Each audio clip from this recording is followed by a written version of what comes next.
मनसेनंतर आता एकनाथ शिंदेंची शिवसेना मुंबईत 125 जागांची मागणी करण्याची शक्यता आहे। शिंदे सेनेने आपल्यासोबत 125 नगरसेवक असल्याचा दावा केला आणि याच आधारावर आगामी मुंबई महानगरपालिका निवडणुकीत 125 जागा मिळाव्यात अशी प्राथमिक मागणी शिंदे सेना करणार असल्याचं सांगण्यात येतं।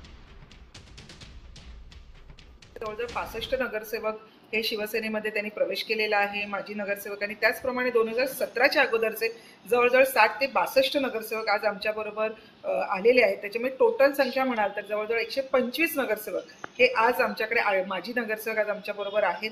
त्यामध्ये 2017 असतील, त्याच्या अगोदरचे असतील, असे सर्व मिळून त्याच्यामुळे ह्या 125 नगरसेवकांनी परत एकदा नगरसेवक व्हावं अशी आमची सर्वांचीच इच्छा। देश विदेशातील प्रत्येक घडामोडींचे लाईव्ह अपडेट मिळवण्यासाठी आता साम टीव्हीच्या सर्व सोशल मीडिया प्लॅटफॉर्मला लाईक, फॉलो आणि सबस्क्राईब करा। तसंच सर्व नोटिफिकेशनसाठी बेल आयकॉन प्रेस करायला विसरू नका।